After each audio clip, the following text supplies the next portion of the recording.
The scent of expensive tobacco and old blood always announced Jun-Ho Kang before he even stepped through the door. Outside, the Chicago winter howled against the reinforced glass of the obsidian, but inside, the air was thick with the smell of Waitress, aged scotch, and the quiet terror of men who had everything to lose. Maya Vance moved through the tables like a phantom. At 28, she had mastered the art of the invisible serve, refilling crystal tumblers and clearing plates without ever making eye contact. She was a ghost in a black vest, hiding a past that was even darker than the mahogany walls surrounding her. But tonight, the shadows weren't enough. At the center of the room, Jun-Ho Kang leaned back, the dragon tattoo on his neck pulsing as he laughed, a cold, humorless sound. He wasn't looking at his business associates anymore. He was looking at her. The air held a sudden charge, like the moment before a skyscraper is struck by lightning. He spoke then, a jagged sentence in his native Korean, intended to humiliate the lowly waitress for the entertainment of his crew. He called her a mindless stray. He expected her to tremble. Instead, Maya leaned in, her voice a razor-sharp whisper of perfect Busan dialect, "Kunyu Nioe. The dog is you." She refilled crystal tumblers and cleared gold-rimmed plates without ever making eye contact, absorbing the secrets of the city's elite like a sponge. To the politicians and high-stakes brokers who frequented the obsidian, she was a piece of the furniture, useful, silent, and entirely invisible. It was exactly how she needed to be. Invisibility was the only armor she had left to protect the heavy secrets of her father's legacy. Tonight, however, the atmosphere shifted. The heavy brass doors swung open, and the ambient jazz seemed to sour.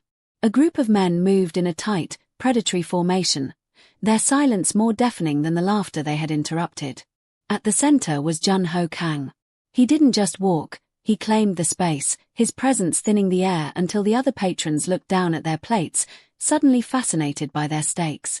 As the entourage was seated at the central booth, the heart of the room, Maya felt a cold prickle at the base of her neck.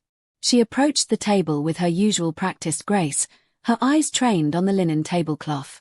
She could see the edge of the dragon tattoo snaking up Jun-Ho's neck, disappearing beneath the sharp collar of his designer suit.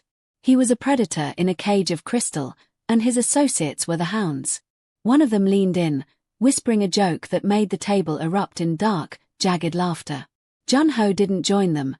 He simply watched Maya as she poured the water, his gaze heavy and analytical. She could feel his stare like a physical weight. For the first time in years, her mask felt thin. The invisibility she had spent a decade perfecting was beginning to fray under the heat of his attention. She turned to leave, her pulse a frantic drum against her ribs, but she was stopped by the sharp, guttural sound of a language she wasn't supposed to know. Jun-Ho spoke to his men, his voice a low drawl, throwing a casual, biting insult in Korean toward the lowly waitress who thought she was hidden. He expected her to walk away, a victim of a joke she couldn't understand. He didn't realize that in this room of predators, the ghost had ears. Would you like me to continue with Chapter 2, where Maya delivers the 3 words that freeze the room? The silence at the central table was sharp, a jagged contrast to the ambient jazz that continued to pulse through the speakers. Jun-Ho Kang didn't look up as Maya reached for his empty scotch glass. Instead, he leaned back, his neck tattoo, a coiled dragon that seemed to pulse with the rhythmic light of the chandeliers, catching the golden glow of the room. He spoke without looking at her, his voice a low, gravelly rasp that cut through the air. He wasn't speaking English. He was speaking a dense, rough dialect of Korean, assuming the black woman standing before him was merely a background prop in his theater of power. "Look at this one," Jun-Ho muttered to his associates, a cruel smirk tugging at the corner of his mouth. "Standing here like a mindless stray, waiting for a scrap of attention. They give these dogs a uniform and think it makes them human." The men at the table chuckled, a sound like dry bones rattling. One of them reached out to flick a gold coin onto the table, a mocking tip for the stray. The atmosphere in the restaurant didn't just chill, it solidified. The patrons at nearby tables felt the sudden pressure of Jun-Ho's arrogance, though they couldn't understand the words. Maya's hand didn't shake. She didn't flinch. For a heartbeat, the invisible mask she had worn for years stayed perfectly in place, but beneath it, the ghost of her father, Elias, stirred. She remembered the late nights in their small apartment, the rhythmic cadence of the Busan dialect he had taught her to keep their heritage alive in secret. She realized then that being invisible wasn't safety, it was a cage. Maya set the bottle of sparkling water down with a deliberate, heavy thud that silenced the table's laughter. She leaned in, her shadow falling over Jun-ho's expensive silk lapel. She didn't whisper. She spoke with a razor-sharp precision that vibrated with the authority of a native. "Kunyun Neo-Ya," she said, the syllables hitting like 3 distinct bullets. "The dog is you." The effect was instantaneous. Jun-ho's smirk vanished, replaced by a look of such profound, naked shock that he looked almost boyish for a fraction of a second. His associates froze mid-laugh, their forks suspended in the air. The entire restaurant seemed to gasp as the power dynamic shattered. A waitress had just insulted the most dangerous man in Chicago in his mother tongue. Before the shock could turn into rage, Maya was already moving. She didn't run, she glided. She stripped off her service apron as she passed the kitchen doors, tossing it onto a prep station without breaking her stride. By the time the manager, Marcus, could even register the silence in the dining room, Maya was out the service entrance. She vanished into the swirling Chicago snow, a ghost returning to the shadows, leaving behind a mafia boss who had finally found a secret he couldn't kill. The Chicago wind was a jagged glass edge against Maya's face as she navigated the narrow alleyways of the South Side. She had shed her professional skin, the black vest and the practiced smile left behind in the trash of the Obsidian, but she couldn't shed the feeling of being hunted. She was right. The black sedan appeared like a silent shark in the midnight slush, cutting off her path just 3 blocks from her apartment. 2 men, their silhouettes as stiff and unforgiving as their suits, didn't offer a choice. They didn't need to speak. The weight of the Sun organization was a silent command. By the time the elevator doors slid open on the 64th floor of the North Shore penthouse, Maya's adrenaline had curdled into a cold, defiant calm. The Dragon's Den was a masterpiece of glass and steel, overlooking a city that looked like a scattering of fallen diamonds.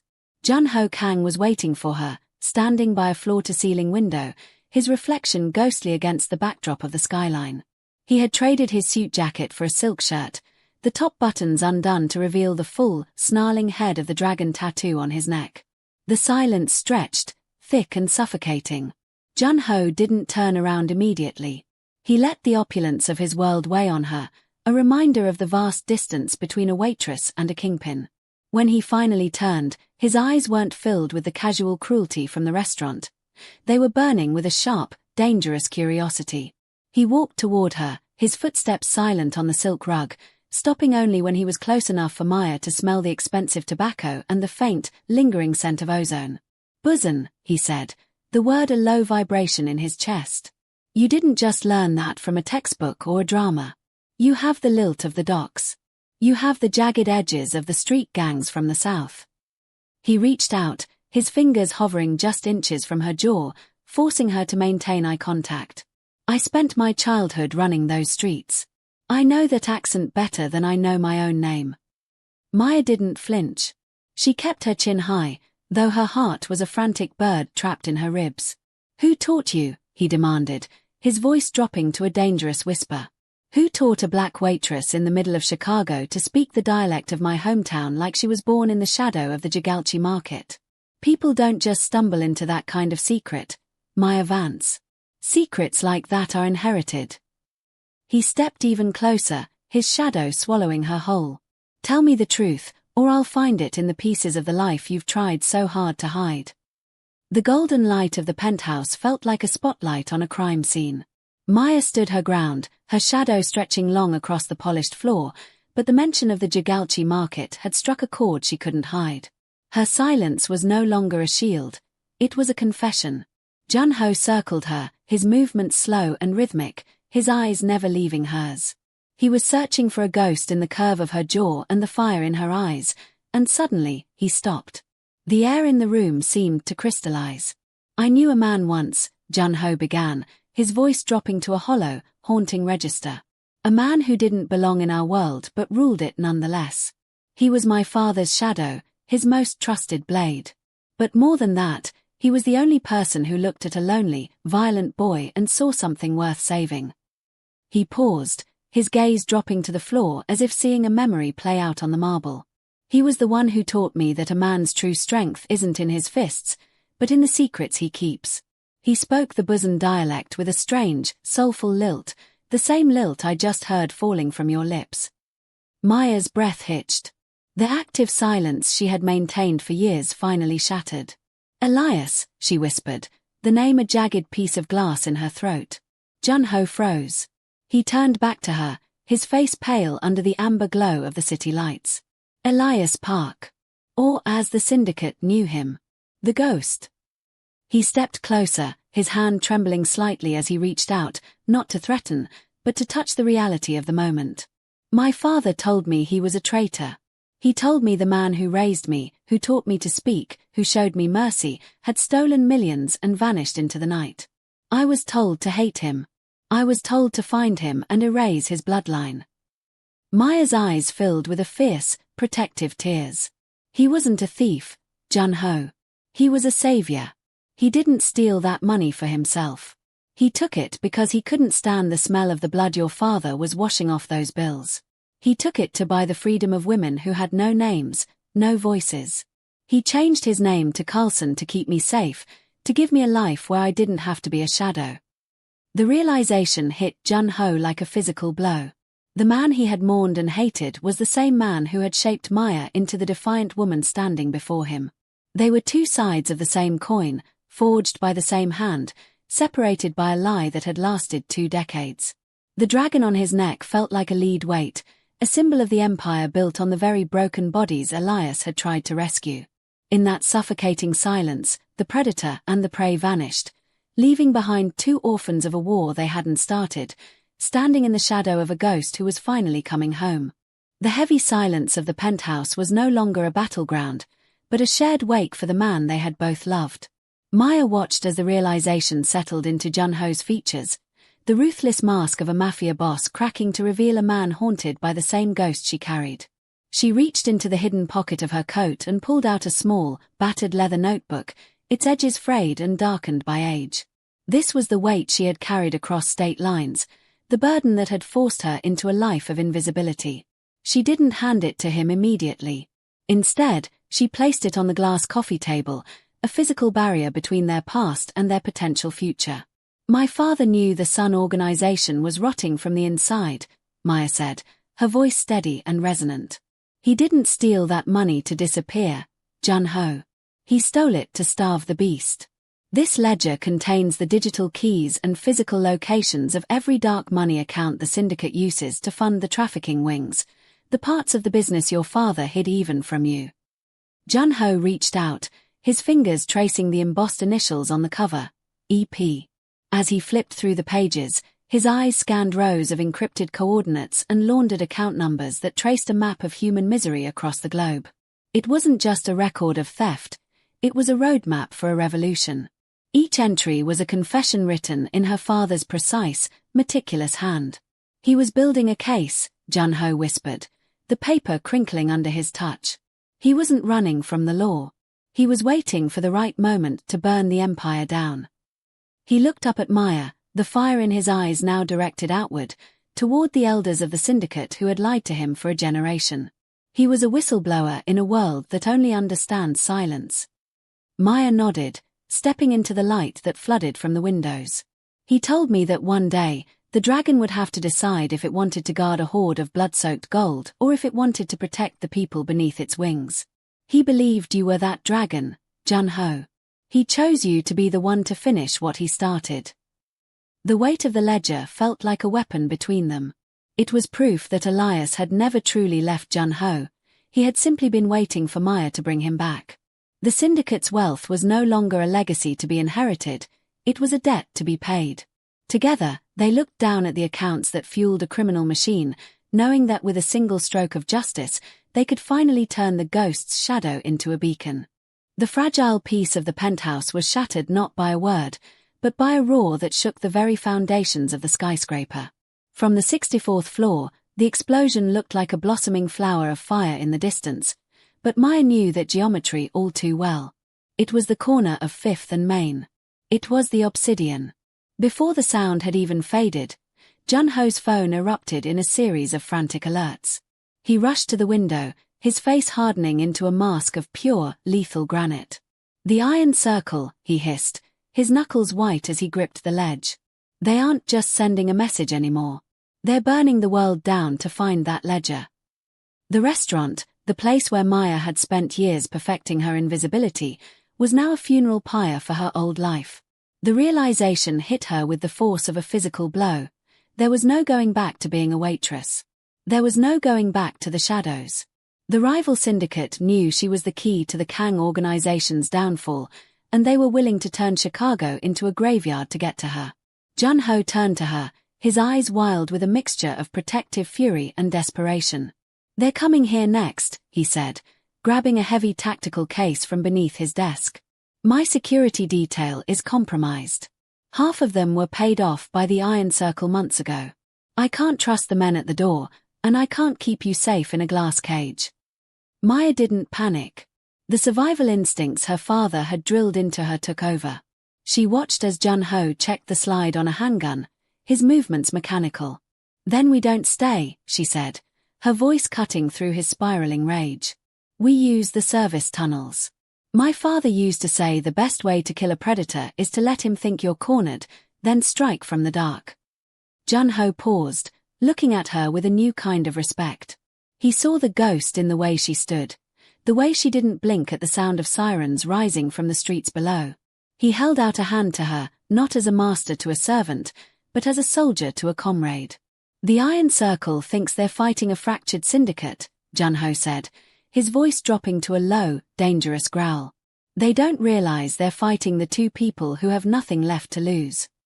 They moved toward the private elevator, the scent of smoke beginning to drift through the ventilation system. The alliance was no longer a matter of shared history or a leather ledger. It was a pact of blood. As the city burned below them, the Mafia boss and the Waitress descended into the bowels of the building, disappearing into the labyrinthine tunnels of the city. The Iron Circle had started a fire, but Maya and Jun-ho were about to become the storm that put it out. The transition from prey to predator was a silent, lethal shift that began in the concrete bowels of the city. Maya no longer wore the modest uniform of a waitress. She had donned a tactical black coat, her father's leather ledger tucked against her heart like a talisman. Beside her, Jun-ho was a man transformed, the restraint of the boardroom replaced by the cold efficiency of a street-born kingpin. They didn't need an army. With the digital keys in the ledger and Maya's intimate knowledge of the syndicate's logistical blind spots, they had something far more dangerous: the truth. The Council of Elders was a relic of a dying age, a group of 7 men who had grown fat on the blood-soaked foundations Elias Park had tried to dismantle. They met in the high-security bunker of a private social club, confident that the chaos of the city's gang war would provide the perfect cover for their final consolidation of power. They didn't hear the silent takedown of their perimeter guards. They didn't see the digital breach that froze their offshore assets in real time. When the heavy oak doors of the inner sanctum swung open, it wasn't a rival gang that stepped through the smoke, it was the ghost's daughter and the dragon's heir.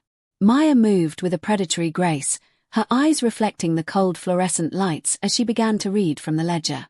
She didn't call out names, she called out crimes. She spoke of the nameless women her father had died to protect, and the exact dollar amounts each elder had accepted to keep the trafficking ring silent. Jun-ho stood behind her, a silent shadow of retribution. Every time an elder moved to reach for a hidden weapon or a panic button, Jun-ho's gaze snapped to them, the dragon on his neck appearing to writhe in the dim light. One by one, the men who had ruled Chicago's underworld for decades felt the ground give way beneath them. Maya wasn't just exposing them. She was systematically stripping them of their divinity. With every account she drained and every secret she aired, their influence withered. "This isn't a coup," Jun-ho said, his voice a low, terrifying rasp that echoed off the soundproofed walls. "This is a debt collection. You owe my father for the lies you fed me, and you owe Elias Park for the life you stole from him." By the time the sun began to bleed over the Chicago skyline, the council was in ruins. There were no gunfights, no theatrical executions, only the hollow, soul-crushing realization that their empire had been dismantled from the inside out. Maya closed the ledger, the leather warm against her palm. The blood debt was finally being paid, not with more violence, but with the surgical precision of justice. The syndicate's dark money was flowing into escrow accounts for the victims, and for the first time in 20 years, the ghost could finally rest. Maya and Jun-ho walked out into the cold morning air, the weight of the city now resting on their shoulders, ready for the final reckoning.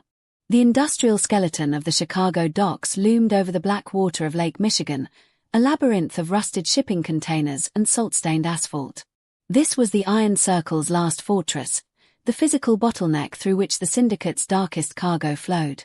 The air was thick with the smell of diesel and rot, a far cry from the velvet-lined silence of the Obsidian. Maya and Jun-ho moved through the fog like twin shadows, the weight of the final ledger entry pressing against Maya's ribs. They weren't here for an execution. They were here for an unveiling. The leader of the Iron Circle, a man whose soul had been eroded by decades of human brokerage, stood on the loading pier, surrounded by a wall of hired muscle. Behind him, a massive freighter hissed steam into the midnight air, its hull hiding the very women Maya's father had died to liberate. But the villain's arrogance was his blind spot. He expected a gunfight. He didn't expect a broadcast. As Jun-ho stepped into the harsh glare of the floodlights, drawing the fire of the guards, Maya slipped into the nerve center of the dock's communication array. She didn't reach for a weapon. She reached for the uplink. With the encryption keys Elias had left behind, she bypassed the syndicate's firewalls and bridged the connection to every major news outlet and law enforcement agency in the city. The digital ledger wasn't just a list of names, it was a live feed. "Look at them," Jun-ho's voice boomed across the pier, amplified by the dock's PA system, raw with a decade of suppressed fury. He stood unarmed, the dragon on his neck bared to the wind, a living target. "They call this an empire. They call this strength. But it's built on the bodies of those who have no voices. Tonight, that silence ends."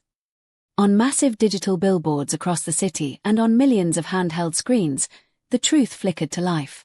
The hidden cameras Maya had triggered inside the ship revealed the reality of the trafficking ring.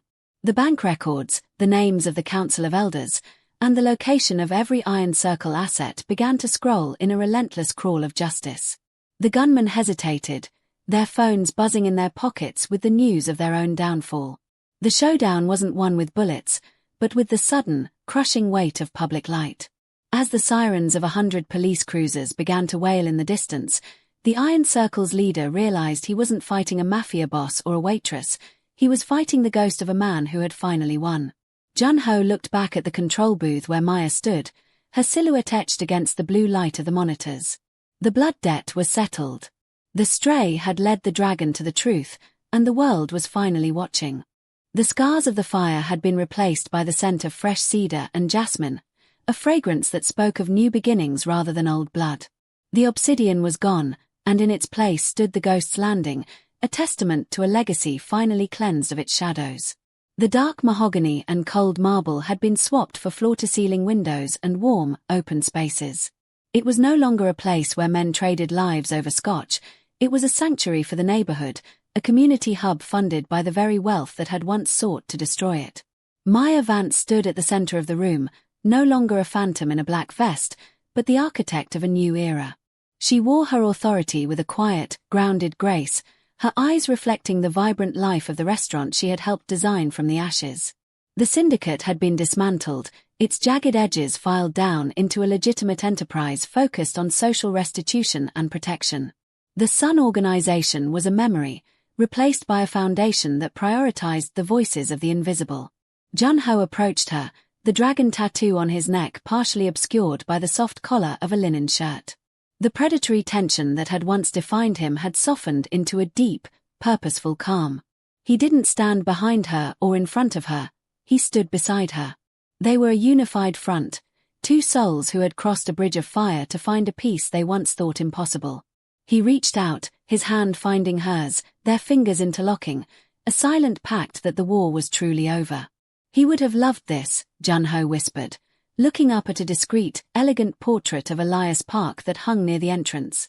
The painting didn't show the ghost of the underworld, but a father with a kind smile and eyes that held the wisdom of a man who knew his daughter would change the world. Maya squeezed his hand, a small, true smile playing on her lips.